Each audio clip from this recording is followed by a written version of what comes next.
Umaasa naman si Olsen na sana si Magnus na lang ang kanyang ama. Nagtanong si Wendy kay Olsen dahil ba may pera si Magnus. Ang sagot ni Olsen, hindi.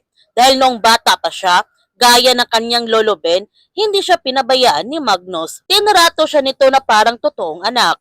Nagtanong ulit si Wendy kay Olsen na pagkatapos ng lahat na nangyari at sa mga nangyayari ngayon, yun pa rin ba ang kanyang gusto? Talaga bang walang alam si Magnus sa mga ginawa ni Greta?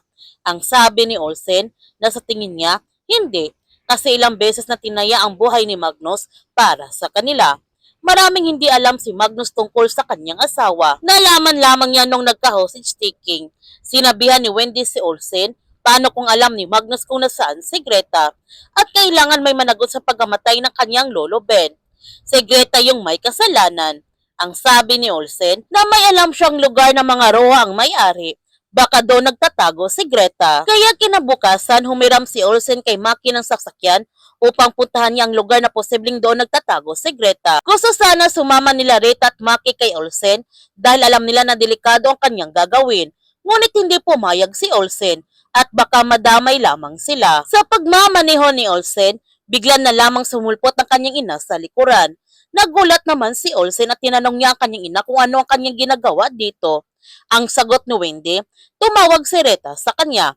Nag-alala, saan daw siya pupunta? At nanghiram siya ng kotse. At tinanong niya ang kanyang anak kung saan nga ba siya pupunta.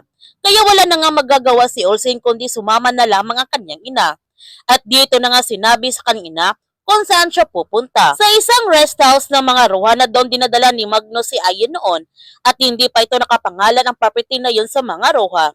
Kaya posibleng doon nagtatago si Greta. Habang sina Magnus at Liam, papunta na din sila sa rest house dahil malakas ang kutob ni Magnus na doon nagtatago ang kanyang asawa. At hindi nga sila nagkakamali. Dahil sa kanilang pagdating doon, nagpakita naman sa kanila si Greta. Nalaman naman ni Doc Ivan na gumising na si Emil at nagkukunwari pa itong kumatos pa rin. Kaya ipinalam na nga niya sa mga pulis ang kondisyon ni Emil. Kaya huwag natin palalapasin ang kapanapanabik na mga tagpo sa Roha.